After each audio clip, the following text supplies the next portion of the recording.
সেই দোস্তু আজি এক বেলেগতকৈ বেলেগ টাইপৰ অলপ ফূৰ্তি কৰিছোঁ আৰু তো আজি 2021 বৰ্ষৰ প্ৰথম দিনাখন আমি এক বিশেষ কাৰ্যসূচী হাতত লৈছোঁ।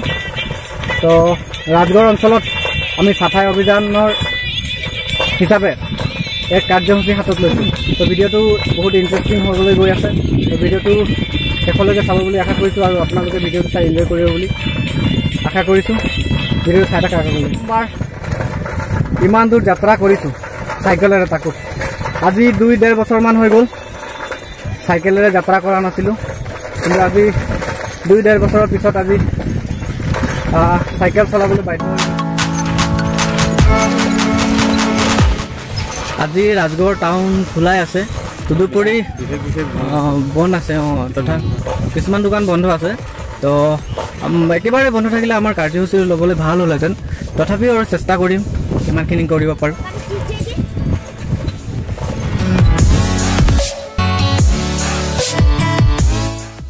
গতিকে আমাৰ আগতেই কেইজনমান আহি উপস্থিত হৈছেহি, আমি পিছুৱাই গৈছোঁ নেকি। মোলোক আমাৰ দাদা কেইজন আগলৈ আছে। সকলো টিংখা আঞ্চলিকৰ সমূহ বিষয় বিভাগ লগ পালোঁ। এয়া আমাৰ গোবিন্দ দা আৰু এই আমাৰ নীলিপ দা এইবিলাক। তো আপোনালোকে জানে চাগে ৰাজগড় এখন উন্নয়নশীল নগৰ হৈ, তো আমি চবেই চাইকেলতেই আহিছোঁ আৰু চাইকেলতেই আহি আমাৰ চাফাই অভিযান কাৰ্যসূচী আৰম্ভ কৰিবলৈ লৈছোঁ। বলক বলক দেখুৱাই আছোঁ গোটেইখিনি। বলক ঝাৰু দিছোঁ চবকে, মই এটা লৈ লওঁ ঝাৰু।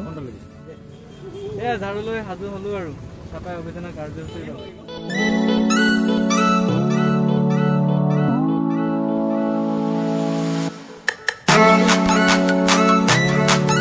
ৰাতিপুৱা যেতিয়া 8টা আহিছিলোঁ ভাবিছিলোঁ ৰাজগড় বন্ধই হ'ব নেকি গোটেই দোকানবোৰ, আহি দেখিছোঁ গোটেই দোকানখিনি চোন খোলাই আছে। তো আমি অসুবিধা পোৱা নাই, তথাপিও মানুহখিনি মানে আমাৰ চফা যিটো কাৰ্যসূচী লৈছোঁ আমাক ছাপোৰ্টহে কৰিছে, ভাল লাগিছে।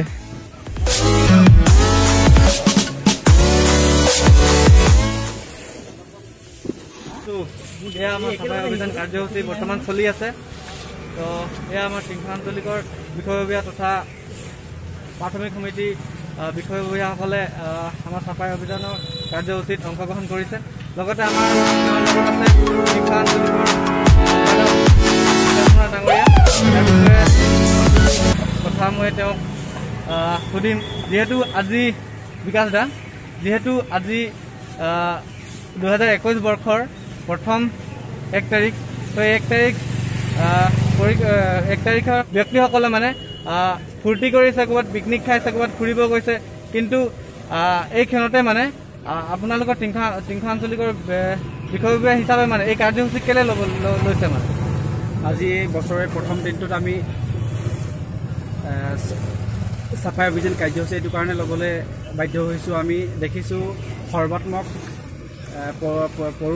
পৰিৱেশ প্ৰদূষণে আমাৰ জনজীৱনত যি ক্ষতি সন্মুখীন কৰাইছে, তাক আমি এটা সুস্থিৰ বাতাবৰণ, সুস্থিৰ পৰিৱেশ আনিবৰ কাৰণে আমি যত্ন কৰিছোঁ। আৰু বছৰৰ প্ৰথম দিনটোতে আজি সকলোৱে বেছিভাগ মানুহে আজি ফূৰ্তি ফাৰ্তা, বিশেষকৈ পাৰ্টি চাৰ্টি কৰে। আৰু পাৰ্টি প্লেচবোৰত আমি দেখিবলৈ পাওঁ যে বিভিন্ন আৱৰ্জনা কৰি সিহঁত তাতে এৰি থৈ গুচি যায় আৰু তাৰ পৰিৱেশ ভাৰসাম্য বিনষ্ট হয়।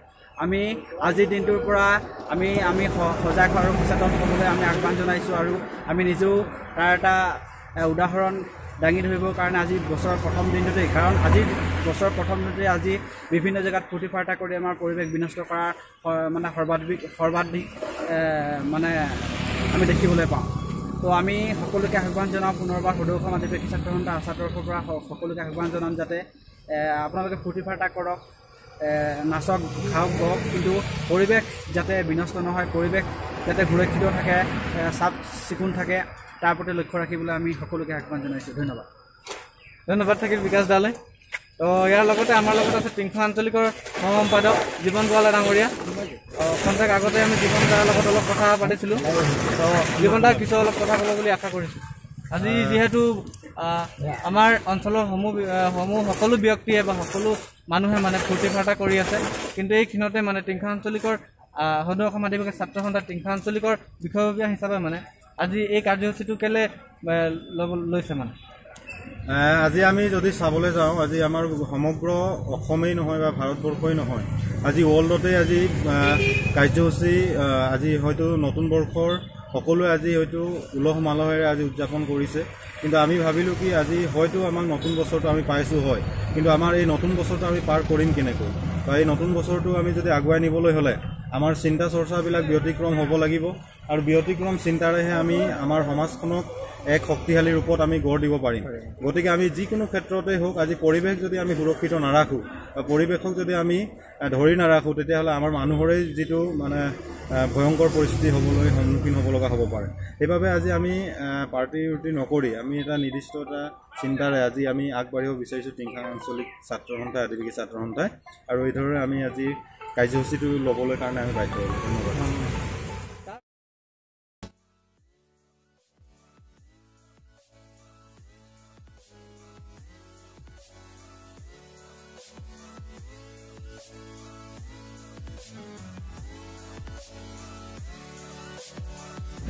এইদৰে চাফা কৰি থাকোঁতেই আমাৰ সময়ত আহি গ'ল গাড়ী এখনৰ ব্যৱস্থা কৰা হৈছে যাতে গাড়ীখনে এই টাউনৰ যিমান জাবৰ জোঁথৰ সকলোবোৰ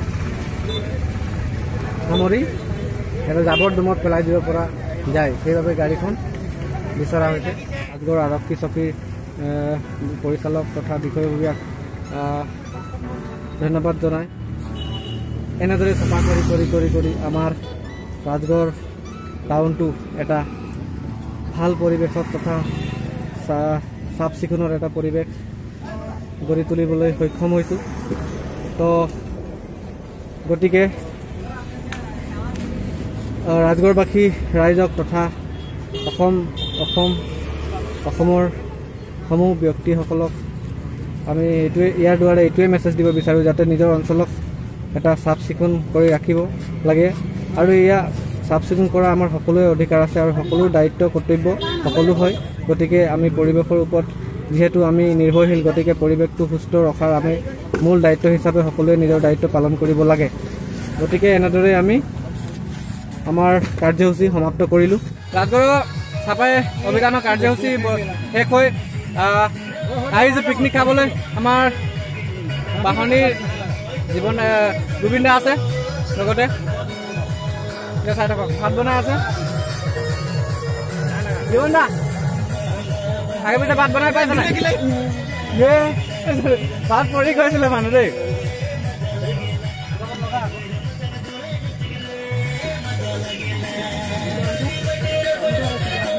এইফালে দাদা আমাৰ ব্ৰইলাৰ